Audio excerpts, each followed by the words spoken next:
pakibuksan ang phone at pakicheck kung merong naka-install na Grindr, Planet Romeo, Tinder, Scruff, Hornet, Mr. X, Adam for Adam. Pakitignan. At kung meron ganito, panoorin mo ang video na to dahil ito'y para sa inyo as I'm going to delete my gay dating apps sa cellphone ko.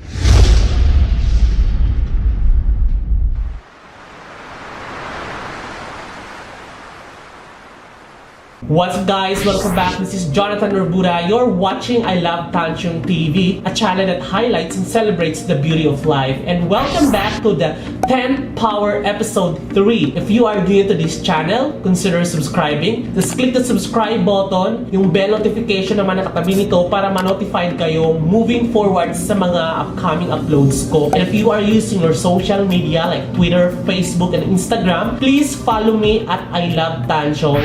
Visit my blog, it's www.ilovetanchung.com. Ano ba ang dating? It is a stage of romantic relationship. Ito yung unang ginagawa mo para kilatisin ang magiging partner mo sa susunod na mga oras, linggo, buwan, at taon. Luckily, pagigipang habang buhay. Ano naman ang gay dating apps? Sa pagsulpot ng mga teknolohiya ngayon, nagsusulputan naman ang mga applications sa phone kung saan you can easily get your date para ka lang nag-book ng sasakyan, di ba? As easy as that. Aminin ko naman guys na ang edad ko ngayon ay 30 years old at maaga akong namulat sa gay dating apps. Kasi dati college pa ako or nung high school pa ako, na-introduce na ako sa isang gay dating sites na planetromeo.com. Nag-sign up ako at nagsulputan lately yung mga gay apps. Pwedeng i-install na sa Android or sa iOS dahil nga naman pagsulpot ng mga mahaling cellphone ngayon, lahat accessible na, pati yung pakipag-date. Dati, bago ako maka-sign in or makakuha ng date, kailangan ko pang pumunta sa internet shop para naman makapag-login ako, di ba? So ngayon, nasa phone nyo na, as handy as that. I-share ko lang yung experience ko. 16 ako nag-start So mga ilang taon na rin ngayon, di ba, na gumagamit ako ng dating apps. And well, honestly, nag-enjoy ako because I was able to meet a lot of random people in different walks of life. Napapansin ko as I grow older, matagal ko ng pag-iisipan na kailangan ko na talaga siyang burahin sa phone ko at talagang hindi na kailangan pang gamitin pa. Ngayon, i-delete ko na siya. Later on, ibibigay ko kung anong reason kung bakit ko to i-delete. So buksan natin ngayon. Papakita ko sa inyo kung ano yung mga gay application na nandito sa phone ko. First, I have Grindr. Ayan. So, ito yung Grindr na makikita nyo ngayon. So, this is my account, si Gym Body. So, ngayon, i-delete ko siya. Actually, nasa Mandaluyong kasi ako located Ang dami rin mga, ano, diba? Mga Borta. Pak. Marami rin mga gwapo.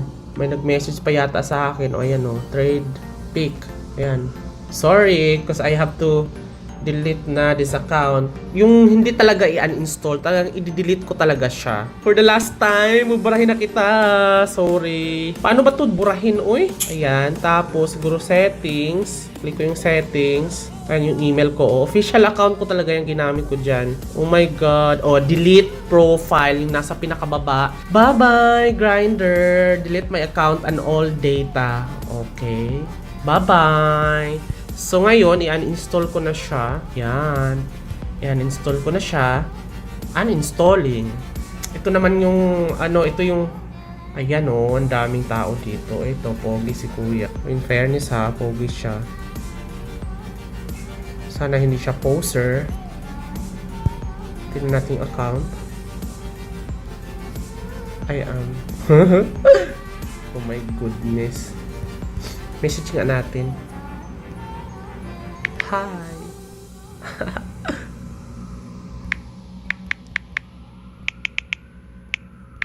Taga saan ka? Try nating i-message bago natin burahin.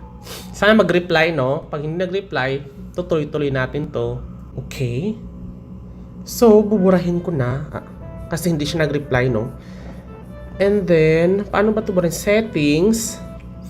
Ayan, ito. Romeo Uncut. So, delete ko na siya. Uninstall. Okay. Naka-uninstall na siya. Ayun, Blood. Uninstall. Ayan. Ano pa ba? So, ang dami kong mga gay app. Hornet. Ayan. Ito, Hornet. Uninstall natin. Okay. Dapat pala dinilit ko muna yung account ko. Ayan, Instagram meron ako. So ayun guys, nagbura ko na ang aking mga gay application sa phone ko. May mga rason ako kung bakit ko ginawa at bakit ko binura ang mga gay dating apps ko. So number one, blunt discrimination because of preference. So since ako ginamit ko to and I prefer this guy, I prefer this kind of race, I prefer this kind of color, and meron akong nilalagay doon na no to chubby, no to halata, or gusto ko yung discreet, or gusto ko yung manly, ayaw ko ng mataba, gusto ko yung gym buff lang, and gusto ko magwapo. May mga ganun tayong mga preference kasi we are trying to look the best man or partner na makaka-date mo.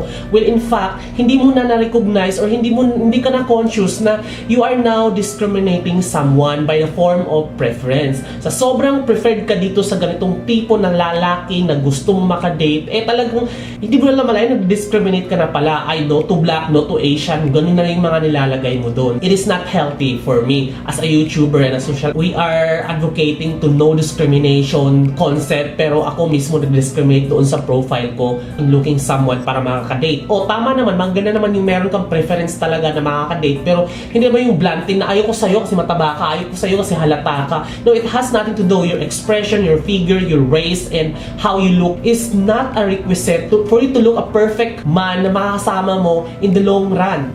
Number 2, gay dating apps is full of hypocrisy. Naranasan ko with a span of 10 to 15 years na paggamit ko ng gay dating site and gay dating apps. At kailangan mo mag-portray ng very perfect ka. Like yung skin ko, talagang kahit uka-uka yan, talagang gagawa ka ng filter talaga para pag pinost mo doon, talagang ikaw ang mabibenta. I even went to a gym and took a lot of medicine para lumaki yung katawan ko, protein, creatine, at mag-gym ng bonggang-bongga para to please someone, para mapili ako at hindi ako ma-reject. So ano yung ginagawa ko? Kahipokrituhan yun. And that is very alarming as, you know, creating yourself in a social media. It is totally different. Hanggang kaya, nag-gym ba ako? Nagpapaganda ba ako? Naging healthy ba ako? Para sa sarili ko o para sa mga tao na para hindi ako ma-reject? So if you are afraid of rejection, then do not go to any gay dating apps. Kasi nga naman, kung hindi ka perfect at hindi ka preferred sa mga taong gusto mo, talagang masisinson ka, di ba? At kung masisinson ka, sobrang sakit dahil pag gusto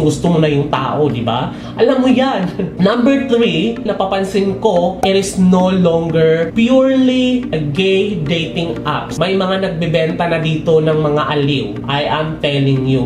May mga masahista na, may mga sex worker na mga nagbebenta na ng mga services. So it's no longer purely a dating apps. So kung manatili ka dito at mapapasukan na ito ng mga nagbibenta ng mga serbisyong ganito, so ano pang sense ng pagiging dating apps, diba? Nagiging medium ito ng mga nagbibenta ng mga panandiliang aliw dahil alam nila na may market at alam nilang gays ang mga gumagamit. And kung gays, talagang patok sila yung unahin. So which contradicts the fact of gay dating app. Number 4, the easy you can get, the easy you can trash. Sa sobrang dami ko nang namimit, akala ko magjojowa na or talagang ito na yung tamang magiging partner ko. No. Dating through technology is very accessible, very easy, the way possible. Hindi mo na kailangan pang lumabas ng bahay. Magkaroon ka lang ng internet. Nawawala na ang dating concept or ang purpose ng gay dating apps or yung purpose ng pagdi-date, di ba? Ang tandaan natin na kung gaano natin kadali makuha ang isang bagay, hindi natin napapahalagahan. Now, with that being said, dahil madali nga lang naman talagang kumuha ng kadate dito sa online, anytime you can trash that one if you find something wrong about that person as on your first day na nakipag-meet. Sabi nga naman talaga, pag nakita mo, talagang malaki naman pala yung tenga niya,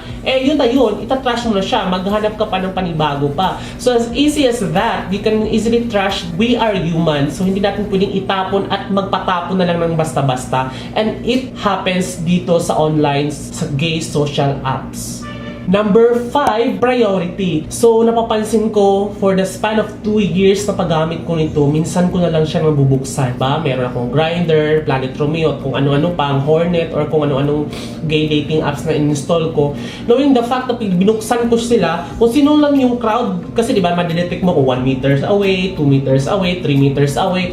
Itong buong kondo na to, madidetect ko kung ilang meters lang sila. So, as easy as that. So, hindi ko na siya nagiging priority. Walang kaplastikan sa edad ko na 30, bihira ko na siya nabubuksan dahil meron akong priority. I frequently use Facebook, YouTube, yung mga social media na it has something to do with what I love, di ba? Kasi nga naman talagang nag-YouTube ako and social media, Twitter, ganyan. Yun yung parating kong ginagamit. And then at the same time kasi, meron akong trabaho. So, paano na lang, di ba? So, wala na akong oras. So, yung priority, talagang hindi na siya priority. Nasa baba na. Unlike kung mga nasa kabataan pa ako, alam ko makaka-relate kayo, marami kayong time, di ba? Na pwedeng wala pa kayong trabaho, nag-aaral pa lang, and meron kayong idle time. Madali kayong mag-open ng mga gay dating application, and which is appropriate naman doon sa age naman talaga ninyo. But for me, this is no longer my priority. Number 6, there is no real in the world of gay dating apps. Diba? Sabi mo sa preference mo, gusto ko manly, gusto ko pogi, gusto ko makinis. Ngayon, pamuntahin mo sa bahay mo, kasi as easy as that, diba? Nung pagbukas mo ng pinto, kumikending pala. Diba? Yun pa lang, parang iba yung pinortray niya doon sa online or sa portfolio niya online or sa profile niya online. Iba yung nakita mo sa personal. So, nakita niyo yung point ko. Aside from that, coming out is such an important time in a gay life. Minsan meron akong kakilala na akala namin talagang straight siya. Hindi namin alam na meron pala siya, discreetly gay pala siya. Nung nag-online ako, nakita ko yung profile niya. 1 meter away kasi magka-office mate kami. So, you got the point na parang the coming out process is not that smooth kasi nga nahuli mo siya dito sa online, di ba? Kung paano ko makikita yun ng mga kabarkada ko, ng mga straight. Si ano pala, bakla, tingnan mo, may ganun. Hindi ka magsa-sign up ng gay dating apps if you are not interested of meeting same sex. Ano pa nga ako nakita dito kasi nga nagstay ako dati sa Pasay, tapos malapit sa Nichols. Doon ako nag-rent dati, tapos syempre ilang meters away, 57 meters away, naiyan na. So ayun, nakita ko yun dito yung flight stewardess na talagang akala ko, nakita ko sa Facebook, straight siya. Tapos dito, nung minessage ko, sabi ko, ikaw ba si ganito? Bigla ba naman akong binlock? So, di ba? Sabi ko, ikaw ba si... Bali, siguro din yung approach ko. Pero, di ba, parang there's no real in the world of dating apps talaga, gay dating apps. Siyempre, kung gusto mo magkaroon ka ng maraming ka-date na mag-a-approach sa'yo, kailangan talagang gandahan talaga ng bonggang-bongga yung profile mo to the point na pinafalsify mo na lahat-lahat, pinafabricate mo na yung story mo doon. Number 7, gay app is destroying young gay culture. Hindi ko alam kung paano ko i-explain kasi naranasan ko dati na kung dati bago makakuha ng ka-date, you really have to expose yourself in a circle of friends. You have to take a bath, pair, change your clothes, and then go outside, go party. Yung social skills mo, talagang ma-enhance naman at makipag-usap ka ng mga random people. Pero ngayon kasi, it destroyed the young culture of the gay. Hindi na sila pupunta ng mga kung anong place to meet friends para doon yung magiging foundation ng pag-date. 8 is the best way to get a partner for one night stand, but not for a lifetime partner. Pag nag-online ang isang tao dito, talagang may pangangailangan, di ba? Kung nag-online ang isang tao dito, talagang alam mo na medyo kumakati-kati talaga ang dapat kamutin, di ba? Though merong nagiging successful siguro, hindi siguro talaga umabot ng 10%. As what I said nung una kong reason na sobrang dali mo makakuha, sobrang dali mo rin magpalit. Sa sobrang dami ba naman na isda na makukuha mo sa isang setting, bakit ka pa magtsatsaga sa isa? So hindi mo mabibigyan ng value yung isang tao dahil nga meron ka pang ibang options at wala kang effort. Talagang mag-online ka lang, hindi mo papahalagahan ng isang tao dahil wala kang effort. Basta ma-internet connection ka lang, go na. How do you feel about it? Tanungin ko kayo, kung ang magiging partner mo at ikaw ay gumagamit ng social, ng gay apps at doon kayo nagkakilala, tanong ko sa inyo, buburahin mo ba ang gay apps mo? At ipapabura mo yung gay apps niya? Gagawin ba niya? Or gagawin mo rin ba? Yun yung magiging tanong kung nagiging kayo na. Number 9, it is not the best way para sa foundation ng relationship. Iba pa rin kapag na-meet mo siya, physically at nakita mo siya at yung first impression mo hindi through pictures at hindi true doon sa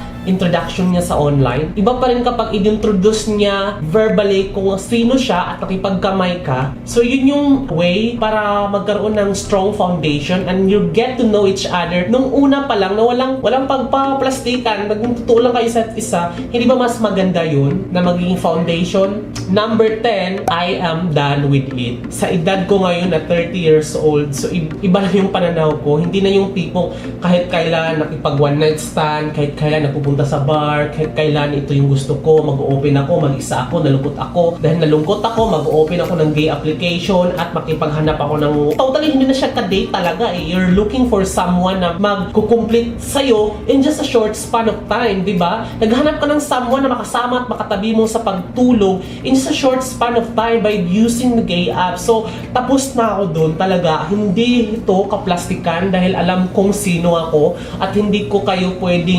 paliwanag pa sa inyo kung bakit ko to ginawa ng bonggang-bongga. So, I'm done with it. Tapos na ako dyan sa edad kong 30 years old. Siguro, yung iba, 30 years old, nagsisimula pa lang kasi nga mga late bloomers sila. Ako naman talaga, college or high school pa lang ako, meron na akong gay dating sites na mga nakipag-meet na random people. So, nagsawa na siguro ako talaga. Ulit-ulit na lang. Same scenario na, okay, sorry, I'm not into chubby, I'm not into halata. Lahat ng rejection na nandito, na-try ko na at nireject ako ng bonggang-bongga. At the same time, hindi ko rin siya gusto, nireject ko rin siya. Kasi hindi na ako nag-enjoy siyang gamitin. Yun lang naman ang point nun eh. Kung hindi ka na nag-enjoy it, bago ko i-close ang video na to, kanya-kanyang preference tayo. Marami tayong gusto sa buhay, marami tayong gustong, especially when you are creating a romantic relationship, you should go into dating. Using the gay dating apps, there's nothing wrong about it. But siguro sa age mo, iba na siguro ang target market nila. Siguro kung young professional ka that you're looking for a date, then why not use this gay dating apps and experience? Kasi iba rin kapag sinabi ko, uy, burahin mo yung mga gay apps nyo kasi hindi siya maganda. Iba rin talaga kapag naranasan nyo at kayo na mismo ang mag-decide kung para ba sa inyo ang gay dating apps or hindi. So, maraming salamat po sa panonood ng video na to. If you like this video, give a massive thumbs up. And of course, tanungin ko kayo, anong meron kayo na gay dating app sa cellphone nyo at ginagamit ito at bakit ito ginagamit? Comments down below para let's discuss, guys. Thank you so much for watching my third episode of Pen Power. This has been Jonathan Orbuda saying keep smiling because life is worth celebrating for. Bye-bye! Thank you for watching, guys.